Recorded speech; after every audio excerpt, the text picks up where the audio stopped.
नमस्कार दोस्तों, कैसे हो आप लोग? स्वागत है आपका हमारे इस यूट्यूब चैनल पे। आज हम लोग बात करने वाले हैं कि आरबीआई ग्रेड बी में क्वांट्स पेपर में आप 15 प्लस स्कोर कैसे कर सकते हैं और किस तरीके से मैंने लगातार दूसरी बार सेक्शनल कट ऑफ को क्लियर किया है। वो कौन सा स्ट्रैटेजी है जिसका हेल्प हम लोग ले रहे हैं। इस स्ट्रैटेजी को मैंने पिछले साल भी आपको बताया था और ये स्ट्रैटेजी फुल्ली कारगर साबित हुआ। वो वीडियो आप जाकर के देख सकते हैं। मेरे चैनल पे प्लेलिस्ट होगा स्ट्रैटेजी फॉर 2024। तो उस प्लेलिस्ट में आप देख सकते हैं कि मैंने क्वांट्स के लिए एक स्ट्रैटेजी बताया था, वो काम कर गया। सिर्फ क्वांट्स के लिए नहीं, क्वांट्स के लिए, रीजनिंग के लिए, इंग्लिश के लिए, फाइनेंस के लिए, मैनेजमेंट के लिए, ईएसआई के लिए, सब का स्ट्रैटेजी वहां पर मैंने दिया था और हर स्ट्रैटेजी काम किया है। ठीक है, तो आप मेरे एनालिसिस पे भरोसा कर सकते हैं। मेरे कहने का यही मतलब था। ठीक है, मैंने बहुत इंटेंस एनालिसिस किया है प्रीवियस ईयर क्वेश्चन का, फिर मैं स्ट्रैटेजी ये बनाया हूं। ये स्ट्रैटेजी आपको देखना बहुत जरूरी है। आज हम लोग इंपॉर्टेंट टॉपिक्स भी देखेंगे क्वांट्स का, साथ में क्या स्ट्रैटेजी हमारा रहेगा जिससे कि हम लोग 15 प्लस स्कोर स्कोर कर सकते हैं। ठीक है, 15 प्लस वो लोग स्कोर कर पाएंगे जिनका मैथ्स में थोड़ा पकड़ है। जिनका मैथ्स में पकड़ नहीं है, मेरे जैसे, वो लोग जो हैं वो 8 से 10 नंबर स्कोर कर सकते हैं, जो कि सेक्शनल कट ऑफ रह रहा है आरबीआई ग्रेड बी के अंदर।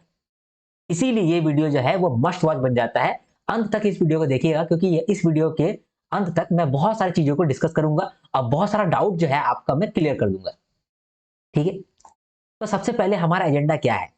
हम लोग बात करेंगे इंपॉर्टेंट टॉपिक्स ऑफ क्वांट्स कि क्वांट्स में कौन कौन सा टॉपिक इंपॉर्टेंट है।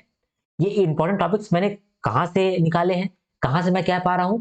जो प्रीवियस ईयर क्वेश्चन है उसको मैंने डीपली एनालाइज किया है और अभी तो मैंने आपको कुछ प्रीवियस ईयर क्वेश्चन पढ़ाया भी है क्वांट्स का। वो वीडियोस आप जाकर के देख सकते हैं, डिस्क्रिप्शन में लिंक होगा। ठीक है, तो क्वांट्स का इंपॉर्टेंट टॉपिक कौन कौन सा है उसके बारे में हम लोग बात करेंगे। किस तरीके का सवाल पूछा जाता है इसके बारे में भी बात करेंगे। सेक्शनल कट ऑफ है क्या, यानी कि कितना नंबर आपको कम से कम स्कोर करना पड़ता है टू गेट थ्रू मैथ्स। ठीक है, इसके बाद फिर आखिर में हम लोग बात करेंगे कि 15 प्लस स्कोर कैसे कर सकते हैं। एग्जैक्ट बताया जाए, एक्सैक्ट अगर मैं बताऊं तो 17 मार्क्स आप स्कोर कर सकते हैं मैक्सिमम, और 10 नंबर आप स्कोर कर सकते हैं मिनिमम। 10 नंबर है फॉर वीक स्टूडेंट और 17 नंबर है फॉर एवरेज और बेस्ट स्टूडेंट। ठीक है, जिनका मैथ्स थोड़ा अच्छा है। चलिए सेक्शनल कट ऑफ का बात कर लेते हैं। 2024 में सेक्शनल कट ऑफ क्या रहा है और 2023 में क्या था। तो 2023 में एक जनरल विद्यार्थी को, जनरल कैटेगरी के विद्यार्थी को 4.5 लाना पड़ता आउट ऑफ 30 इन मैथ्स। लेकिन अभी जो है इस साल जो है कट ऑफ बढ़ गया, 7.5 हो गया। क्यों? क्योंकि इस साल जो है सवाल थोड़ा सा आसान आया था और डुएबल क्वेश्चन ज्यादा था। इसीलिए इस बार का जो कट ऑफ निकला है वो 7.5 है, sectional cut off of quads. ठीक है, अगर आप गौर करेंगे तो क्या चीज आसान रहा था इस बार? अरिथमेटिक पोर्शन जो है वो आसान रहा था। बाकी कुछ कुछ टॉपिक जो थे वो तो डिफिकल्ट थे ही, लेकिन थोड़ा आसान था इस बार का टॉपिक। अरिथमेटिक से काफी आसान सवाल भी देखने को मिले थे, इसीलिए कट ऑफ जो है वो बढ़ गया। मेरे कई सारे स्टूडेंट्स हैं जिन्होंने कहा कि सर मैं सिर्फ बैंकिंग प्रीलिम्स का तैयारी कर रहा था और उसके बाद मैंने जब एग्जामिनेशन में गए तो वहां पर मैंने सॉल्व किया, जितना भी सॉल्व हो पाया किया मैंने, 4-5 क्वेश्चन सॉल्व किया और मेरा सेक्शनल कट ऑफ निकल गया। उनका ये कहना था। एक दो विद्यार्थी नहीं है, एक दो एस्पिरेंट नहीं है, कम से कम ये इस तरीके का 7 से 8 एस्पिरेंट है। कुछ मेरे मेंटरशिप प्रोग्राम के अंदर आते हैं और कुछ जो है वो मतलब जिनसे मैं बात करता हूँ। ठीक है, तो इतने सारे लोग ने ये कहा है कि आपका स्ट्रेटजी भी काम करता है और साथ में इन लोग का अच्छा नंबर भी आया है। ये बहुत डिफिकल्ट नहीं है, क्वांट्स जो है ये बहुत डिफिकल्ट नहीं है। 7 से 8 नंबर लाना है बिल्कुल भी डिफिकल्ट नहीं है। मैं तो बोल रहा हूँ कि 15 प्लस लाने के लिए आपको थोड़ा सा पापड़ बेलने पड़ेंगे, लेकिन उसमें भी ज्यादा पापड़ नहीं बेलने पड़ेंगे, वो मैं आपको बताऊंगा। कौन कौन सा इंपॉर्टेंट टॉपिक है, अगर आप इसको गौर कर लेते हो, उसमें आप अपना पकड़ बना लेते हो और फिर मॉक टेस्ट दे देते हो, आपका काम बन जाता है। ठीक है, तो 2024 में जनरल विद्यार्थी को 7.50 लेकर के आना था। ठीक है, चलिए जनरल का बात किया हम लोगों ने। ईडब्ल्यूएस को 7.5 लाना था, ओबीसी को 6 नंबर लाना था, एससी कैटेगरी वाले एस्पिरेंट लोगों को 5.25, एसटी कैटेगरी वालों के लिए भी 5.25 और पीडब्ल्यूडी के लिए भी 5.25। ठीक है, 2024 में हमारा थोड़ा सा लेवल आसान हो गया था, इसीलिए कट ऑफ थोड़ा सा हाई हो गया। ठीक है, चलिए ये था हमारा cut off, sectional cut of. अब हम लोग बात करते हैं कि क्वेश्चन कितना तरीके का रहता है और कितना मार्क्स पूछा जाता है।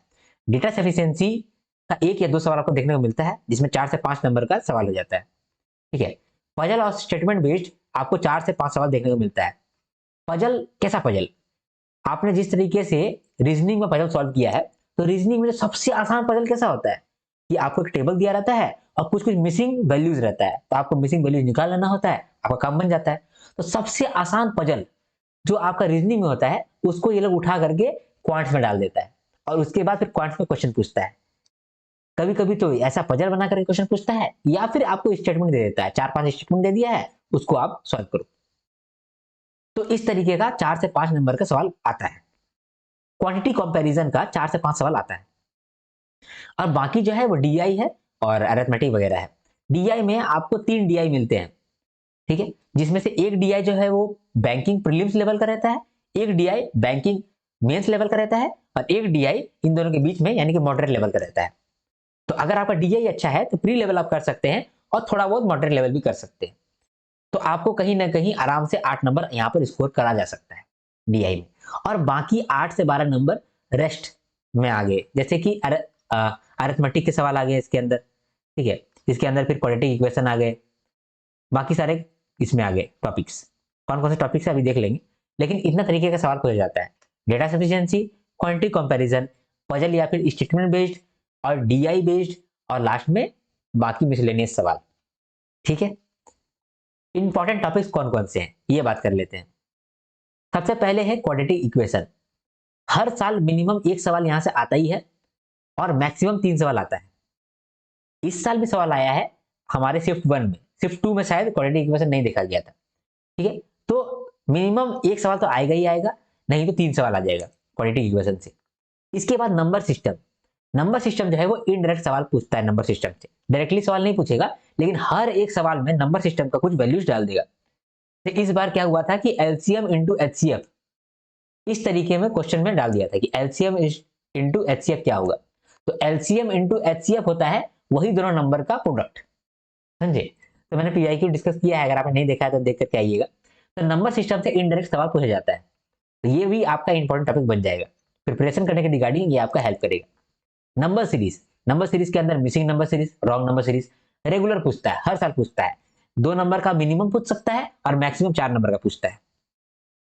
Profit and loss, profit and loss से भी मिनिमम एक सवाल आपको देखने को मिलेगा ही मिलेगा, और ज्यादा हो गया 2 सवाल देखने को मिलेगा। मेंसुरेशन, मेंसुरेशन का मतलब एरिया, वॉल्यूम, इस तरीके के सवाल। तो यहां पर एक सवाल आपको देखने को मिलता ही मिलता है, हर साल एक सवाल यहां से मिलेगा। Simple interest and compound interest, यहां से भी एक सवाल आपको देखने को मिलता ही मिलता है। इसके बाद बोट्स एंड स्ट्रीम्स और ट्रेन्स, ये दोनों का सवाल भी आपको मिलेगा, या तो ट्रेन्स दे देगा, ट्रेन से रिगार्डिंग क्वेश्चन, या फिर बोट एंड स्ट्रीम को लेकर के क्वेश्चन दे दिया जाएगा, ठीक है। एक बार वैसा हुआ है कि एग्जामिनेशन में क्वेश्चन नहीं आया है, बाकी हर बार एक एक क्वेश्चन तो आता ही है, ठीक है। थोड़ा सा लेंदी रहता है लेकिन एक एक क्वेश्चन आता ही है। बोलिए क्यों आता है ये? क्योंकि बोट्स एंड स्ट्रीम जो है ना, इसको सॉल्व करने में टाइम लगता है, ठीक है। अगर ट्रेन वाला सवाल दे देंगे तो थोड़ा सा टाइम लगेगा, और ये इसका फायदा उठाता है वो, जिसमें टाइम लगेगा वही सवाल तो आपको देगा ताकि आप लेट करो। मेंसुरेशन क्यों देता है? ये इसीलिए देता है क्योंकि आप फॉर्मूला भूल सकते हो, तो यहाँ पर भी वो गेम खेलता है, इसीलिए गेम खेलता है, ठीक है। सिंपल इंटरेस्ट, कंपाउंड इंटरेस्ट बहुत लोगों का वीक रहता है, इसीलिए इसका भी वो फायदा उठाता है। प्रॉफिट एंड लॉस अकाउंट को पढ़ता ही नहीं है, इसीलिए इसका भी फायदा उठाता है वो, है ना। इसके बाद है milk and water type question. ये आसान क्वेश्चन रहता है, ये 1 नंबर हर बार पूछता है, मैक्सिमम 3 पूछ लेता है, तो 1 से 3 के अंदर ये सवाल पूछता है, milk and water type question, ठीक है। इसके बाद रेशियो और परसेंटेज बेस्ड क्वेश्चन पूछता है। रेशियो और परसेंटेज तो पूरा पेपर के अंदर आपका यूज होता है, तो रेशियो और परसेंटेज बेस्ड क्वेश्चन तो आएगा ही आएगा। लेकिन आपका देखिए, जो रेशियो है वो हर जगह यूज हो रहा है, सारा क्वेश्चन में यूज हो रहा है, परसेंटेज भी हर क्वेश्चन में यूज हो रहा है, लेकिन परसेंटेज के लिए अलग से भी सवाल पूछ लेता है, रेशियो के लिए अलग से भी सवाल पूछ लेता है। मिनिमम 1 नंबर का सवाल पूछ लेता है, मैक्सिमम 3 नंबर का सवाल पूछ लेता है। इस साल भी पूछा है परसेंटेज बेस्ड, आसान था वो क्वेश्चन। एज बेस्ड, एज के रिगार्डिंग भी आपसे सवाल पूछ लेता है, ठीक है, एक सवाल आपसे पूछ लेता है, डायरेक्टली नहीं पूछेगा तो डेटा सफिशिएंसी के अंदर घुसा देगा, है ना। इसके बाद डीआई, डीआई में मैंने आपको बोला कि 3 डीआई पूछा जाता है, एक प्रीलिम्स लेवल, एक मेंस लेवल और एक मॉडरेट लेवल, ठीक है। तो ये आपका इंपॉर्टेंट टॉपिक्स है, इसको आप कहीं पर लिख लीजिए और इसी अकॉर्डिंग आपको पढ़ाई करना है, इसको ही आपको बहुत मेहनत से पढ़ाई करना है। क्या आपका रोड मैप रहेगा वो अब डिस्कस करते हैं। क्या स्ट्रैटेजी है हमारा? सबसे पहले तो आप आइडेंटिफाई कर लिए सारा टॉपिक, इंपॉर्टेंट टॉपिक्स। कहाँ आइडेंटिफाई किए? अभी तो आइडेंटिफाई किए ना, ये वाला जो है ये आपका इंपॉर्टेंट टॉपिक्स है, इसको आप कहीं पर लिख लिए सबसे पहले। कोशिश करें कि आपको याद हो जाए, ठीक। इसके बाद जैसे ही आप ये काम कर लिए, अगला स्टेप है कि बेसिक्स क्लियर करो। अगर आपका बेसिक्स क्लियर नहीं है ये सब टॉपिक को लेकर के, तो बेसिक क्लियर करो। बेसिक कहाँ से आप क्लियर कर सकते हैं? आप बेसिक क्लियर कर सकते हैं, किसी का भी वीडियो आप देख सकते हैं यूट्यूब पे और बेसिक क्लियर कर सकते हैं, ठीक है। मैं भी आपको बेसिक क्लियर कराऊंगा, तो आप मुझसे जुड़ना चाहते हैं तो सब्सक्राइब करके रखिएगा, तो आपको मेरा भी वीडियो मिल जाएगा, तो मैं भी बेसिक्स आपको कराऊंगा, ठीक है। इसके बाद फिर मेंस क्वेश्चन आप करिएगा। जैसे भी आपका बेसिक्स कंप्लीट हो गया है तो आपको मेंस क्वेश्चन के अंदर आना है। बेसिक जब आप कर रहे होंगे तो थोड़ा बहुत प्रीलिम्स लेवल क्वेश्चन आप देखेंगे, लेकिन प्रीलिम्स लेवल क्वेश्चन पे जान नहीं लगाएंगे, देखेंगे, लेकिन जान लगाएंगे आप मेंस लेवल क्वेश्चन में, ठीक है। फिर आप मेंस लेवल क्वेश्चन करेंगे। मैं भी आपको मेंस लेवल कराने वाला हूँ। मैं ये जो स्ट्रैटेजी बता रहा हूँ ना, ये चीज मैं खुद भी कराने वाला हूँ इस यूट्यूब चैनल पे। तो अगर आप मेरे साथ जुड़े हैं तो आपको फायदा ऑटोमेटिकली मिलेगा, सिर्फ आप वीडियो देखेंगे बस काम हो जाएगा, ठीक है। लेकिन अगर आप खुद से करना चाहते हैं तो पहले आपने आइडेंटिफाई किया टॉपिक्स को, उसका बेसिक कवर किया, इसके बाद मेंस क्वेश्चन आपने कवर किया। मेंस क्वेश्चन कहां से लेके आएंगे? जो भी बैंकिंग एग्जाम्स होते हैं उसका पीवाईक्यू आप निकाल लो, मेंस क्वेश्चन, और वहां से सॉल्व करो। या फिर कोई टीचर है यूट्यूब में पढ़ा रहे होंगे मेंस क्वेश्चन, वो मेंस क्वेश्चन कर लो।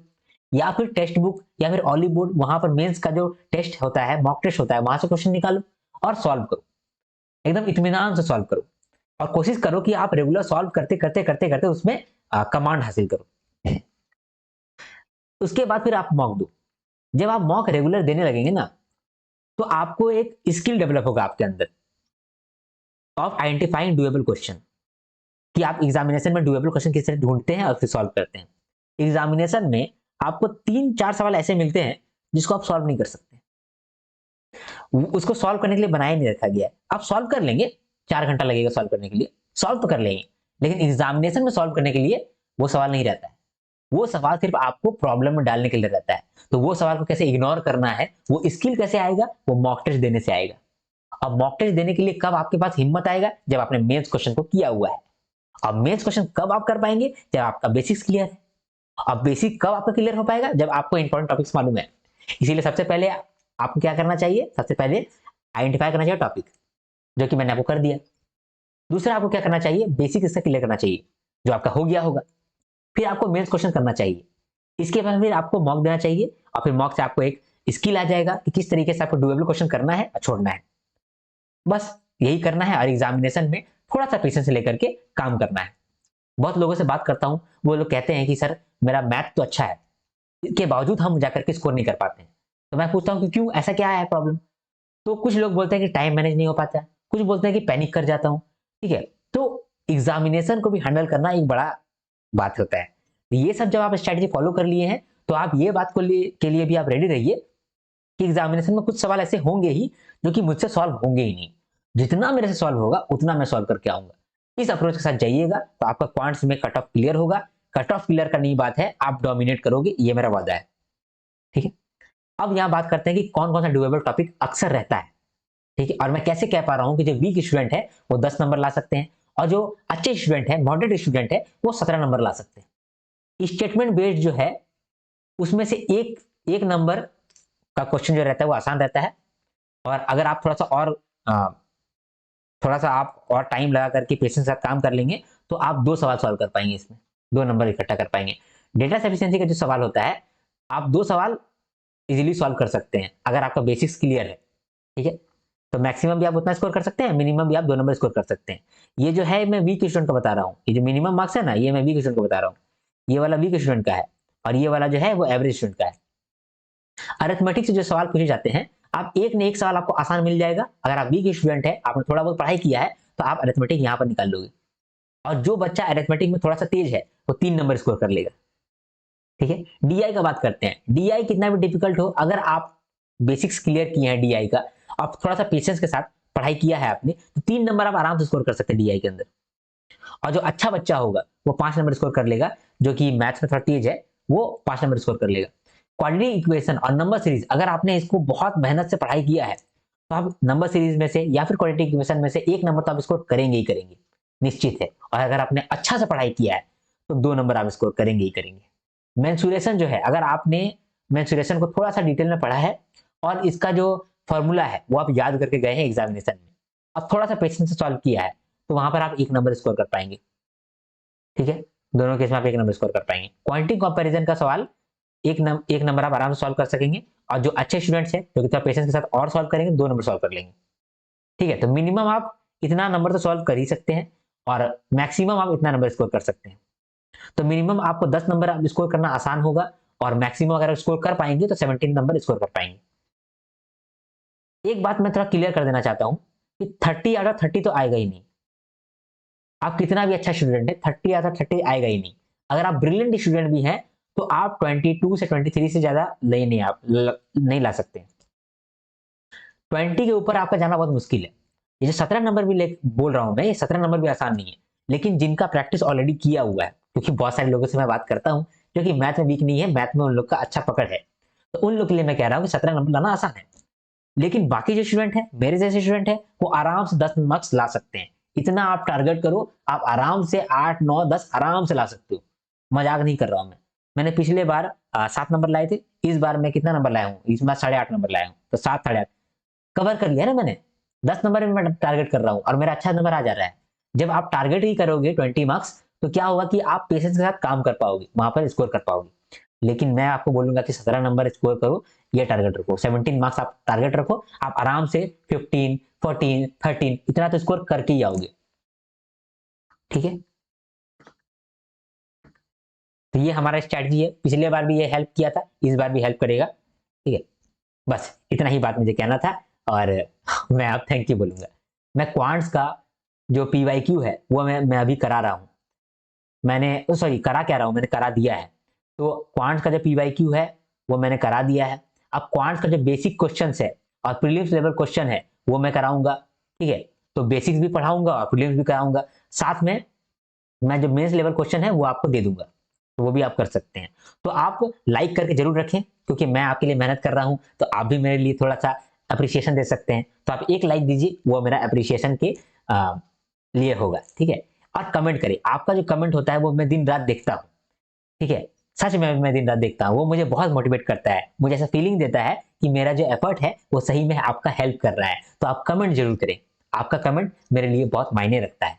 सब्सक्राइब करके रखिए, आपको आगे आने वाले वीडियोस में काफी हेल्प पहुंचने वाला है, इसका तो मैं गारंटी दे सकता हूं आपको। तो मिलेंगे अब नेक्स्ट वीडियो में, तब तक के लिए हर हर महादेव, शंभू शंकर, जय हिंद, जय भारत।